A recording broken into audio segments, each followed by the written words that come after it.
Familiares e amigos participam hoje à noite, às 19 horas, na igreja da paróquia de Nossa Senhora da Paz, aqui em Fortaleza, da missa de 7º dia da morte do conselheiro do Tribunal de Contas do Estado do Ceará, Alexandre Figueiredo de Paula Pessoa.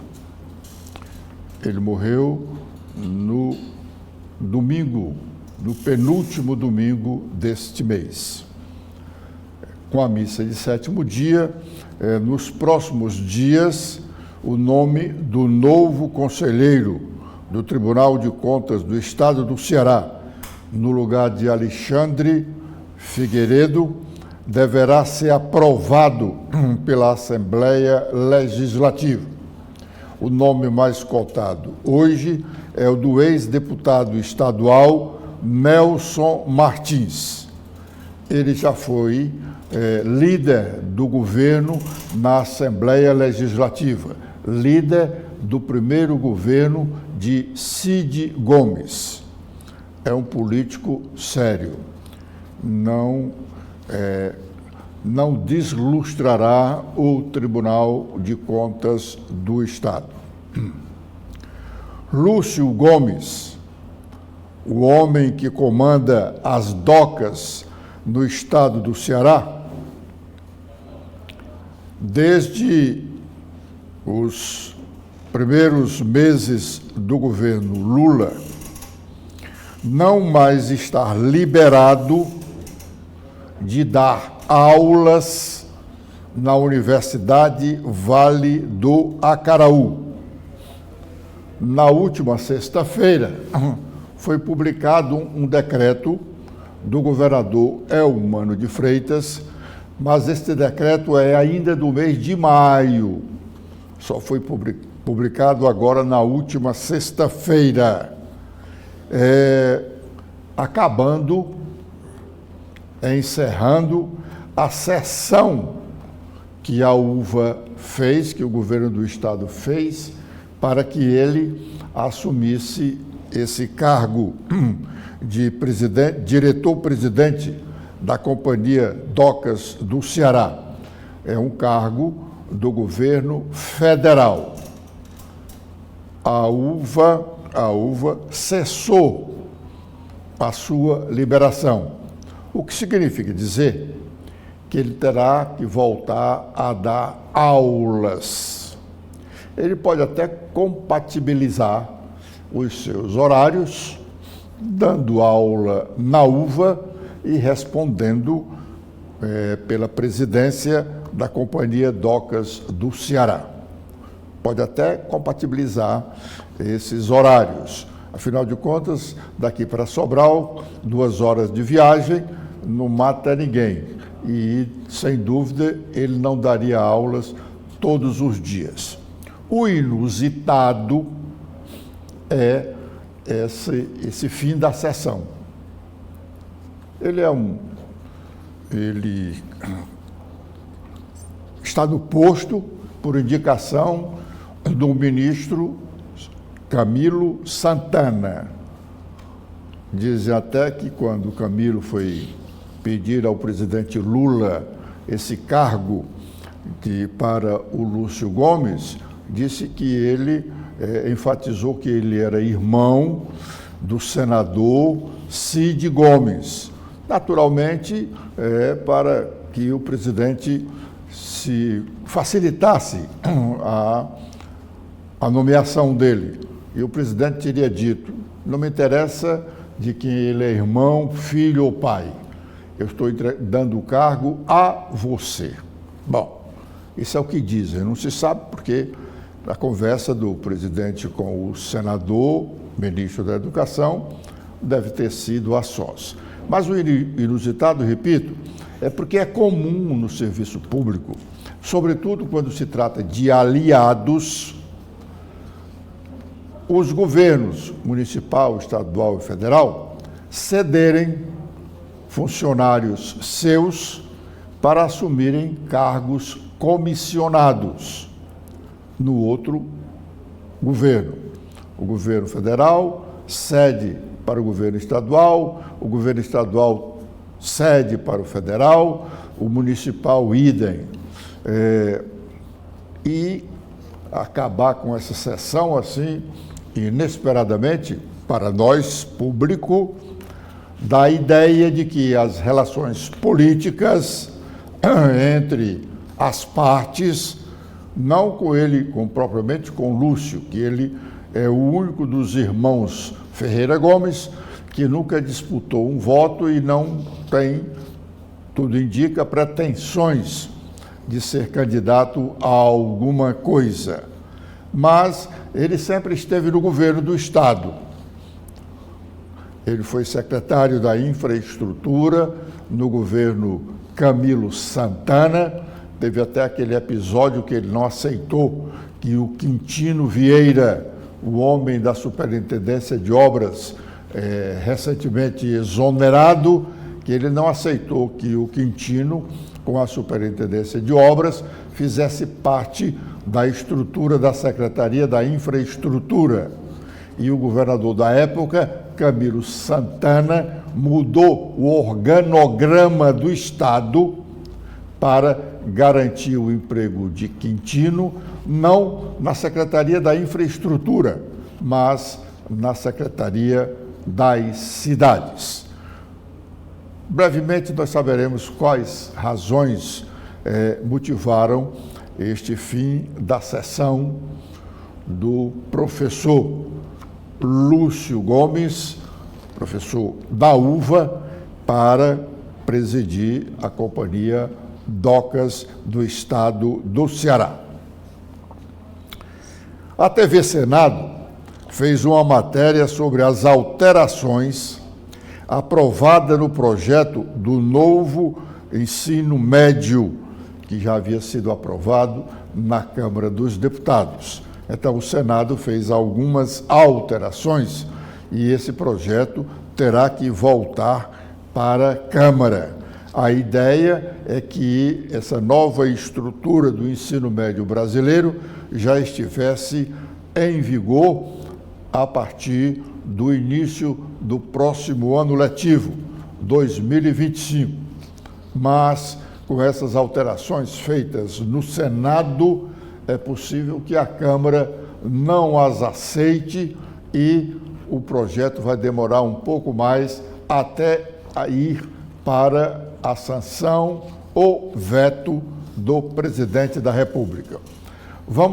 A TV Senado fez uma matéria mostrando algumas das alterações, as principais alterações. Vamos saber quais são. Cerca de 7.600.000 estudantes matriculados no ensino médio podem ser impactados pelo projeto aprovado no Senado, que institui um novo modelo para o ensino médio no país. A proposta altera a Lei de Diretrizes e Bases da Educação Nacional, que já havia sido alterada em 2017. Ele amplia a carga horária da formação geral básica, as disciplinas obrigatórias, mas mais do que isso, os itinerários formativos passam a ter uma orientação que deve ser definida pelo Conselho Nacional de Educação, ouvidos estados, ouvidos conselhos específicos, e essa formação geral básica ela vai complementar, fortalecer a formação geral básica, permitindo uma grande demanda apresentada pelos estudantes, que é a flexibilidade. Pelo projeto, a carga mínima total de formação geral básica, que era de 1.800 horas, vai para 2.400.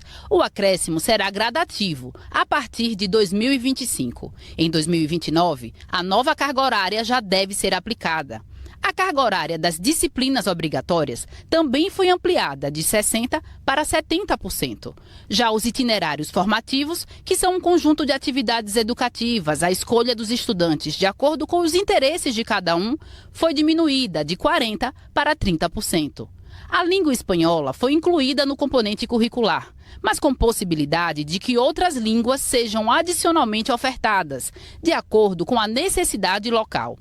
Os estados devem manter pelo menos uma escola de ensino médio regular à noite em cada município, quando houver demanda comprovada. Excepcionalmente, o ensino médio pode ser ofertado à distância, em casos de emergência temporária reconhecida pelas autoridades, como a pandemia da Covid ou desastre no Rio Grande do Sul. O projeto foi encaminhado em 2023 pela Presidência da República à Câmara dos Deputados. Lá, recebeu cerca de 100 emendas antes de ser enviado ao Senado. Aqui no plenário do Senado, a votação foi simbólica e aconteceu no mesmo dia em que o parecer da relatora foi aprovado na Comissão de Educação, depois da análise de mais de 70 emendas. Agora, o texto retorna para a Câmara dos Deputados. A gente precisa dar uma segurança para quem já está no sistema, quem já está cursando o ensino médio. Muda para quem está no primeiro ano, muda para quem está no segundo. Então, o texto faz uma gradação nesse processo de implementação, inclusive no caso das 2.400 e os cursos de formação profissional com maior duração, a partir de 2029. Então, dá um tempo para os sistemas se organizarem. Bom, os professores das universidades federais e institutos federais que encerraram na semana passada a greve de pouco mais de 2 meses, podem retomar as aulas ainda nesta semana. Eles, professores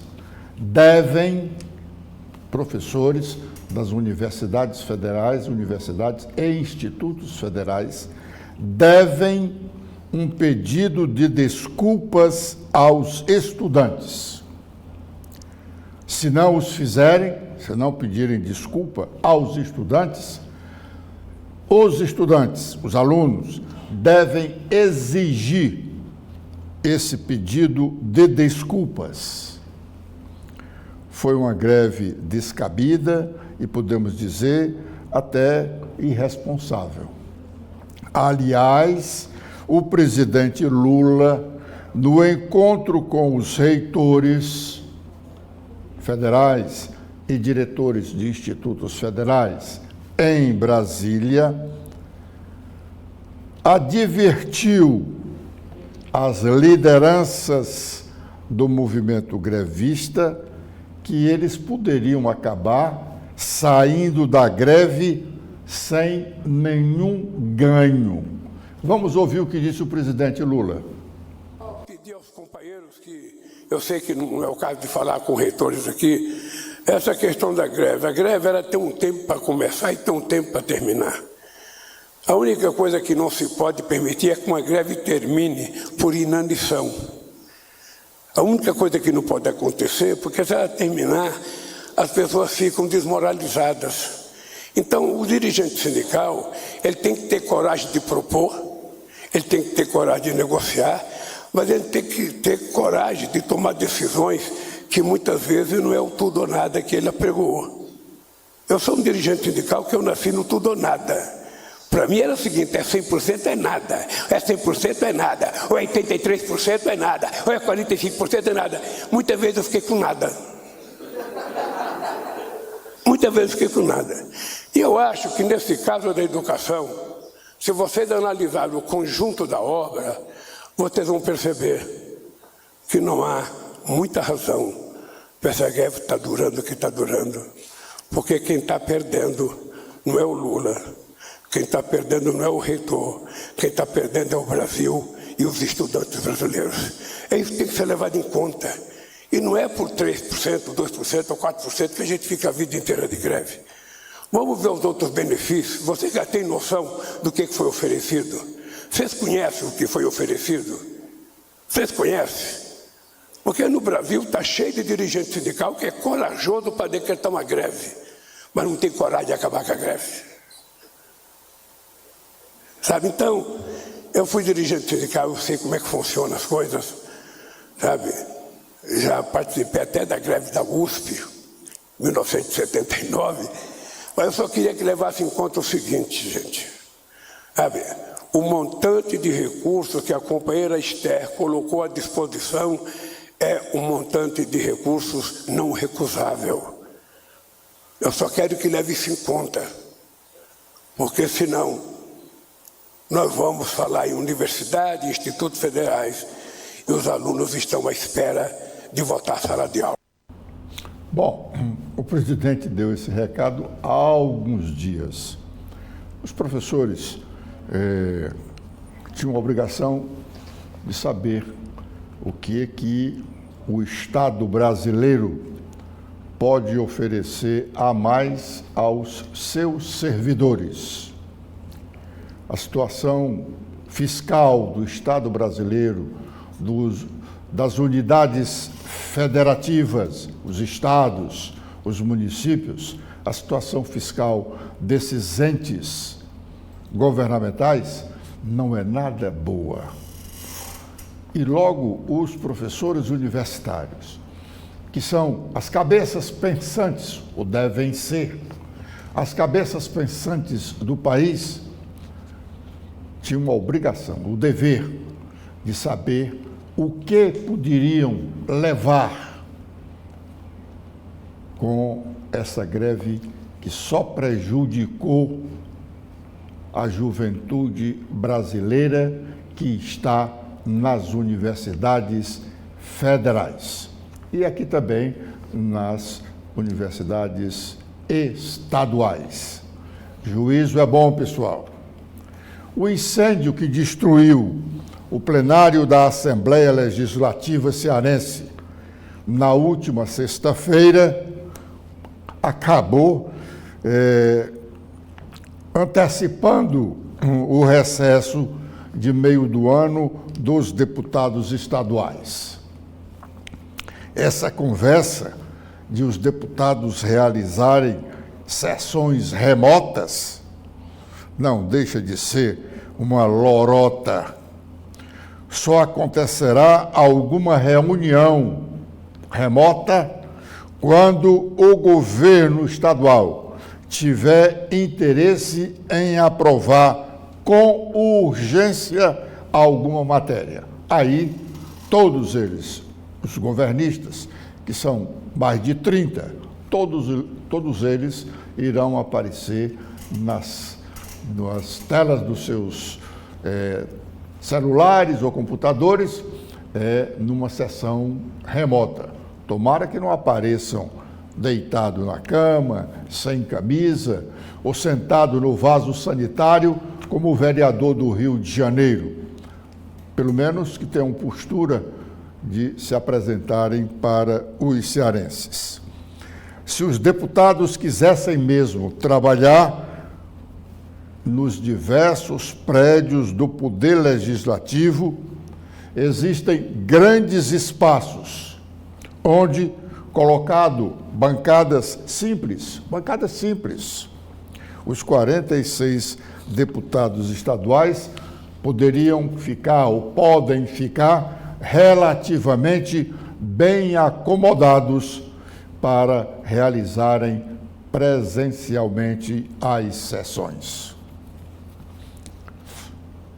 Uma situação inusitada. Furtaram, para a maioria das pessoas, roubaram. Furtaram, porque não houve nenhuma agressão. Furtaram, no último sábado, as bicicletas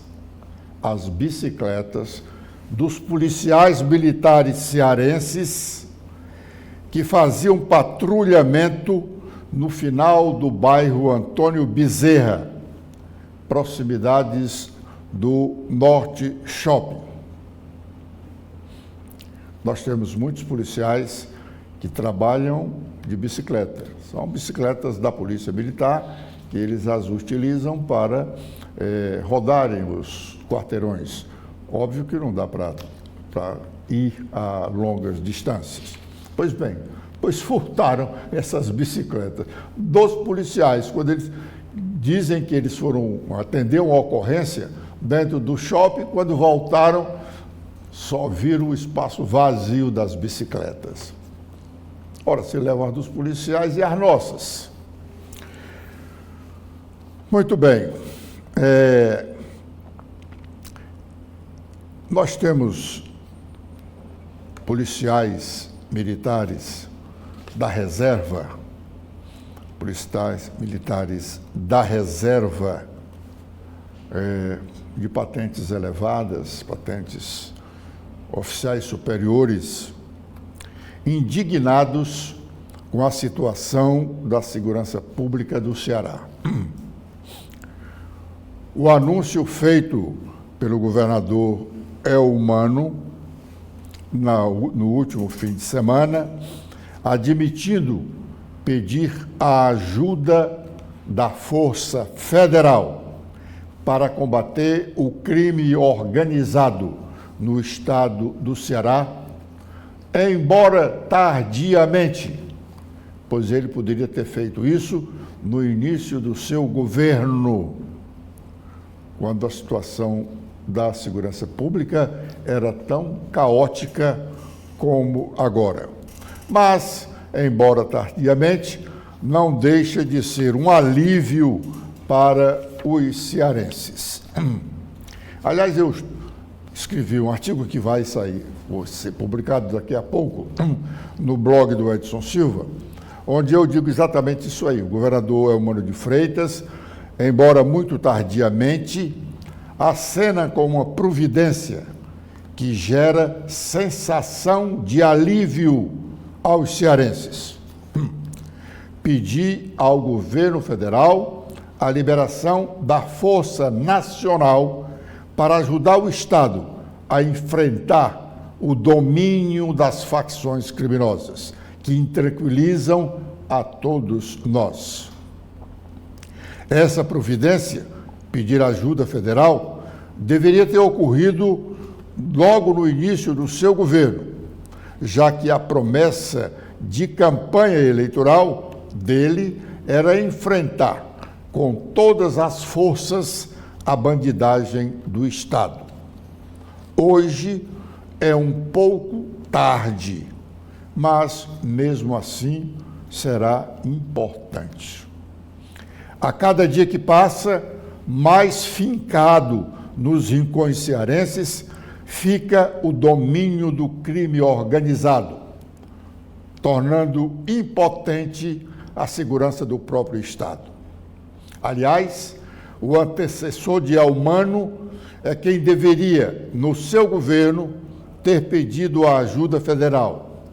Ele, Camilo, mais preocupado em vender uma imagem falsa da sua gestão na questão da segurança, procurou foi facilitar a vida dos poucos marginais que foram levados aos presídios cearenses. Eles, de facções diferentes, esses marginais, se matavam dentro dos presídios. O governo, para mostrar calmaria nos presídios, separou-os. Os marginais ficaram em paz nos presídios. Eles conviviam só com os seus comparsas de grupo e a sociedade se exasperando. Que o Estado tem a obrigação de cuidar da segurança dos presos é verdade, mas também é dever dos governantes envidarem todos os esforços para que a população possa ter o seu direito de ir e vir sem temer pela própria vida. O governador Elmano, nos últimos dias, tem feito pronunciamentos de enfrentamento aos marginais bem assimilados pela população. Mas só os discursos não são suficientes, governador. O governo precisa apresentar resultados. Elmano pode até diminuir as infindáveis reuniões que ele tem feito para gerar notícias que melhorem a imagem do seu governo. Não precisa de tantas reuniões com as mesmas pessoas. Elmano precisa saber qual é o sentimento da tropa que ele é o comandante geral. se recebe informações dos comandados, militares ou civis, que não sejam de descontentamento, está sendo enganado.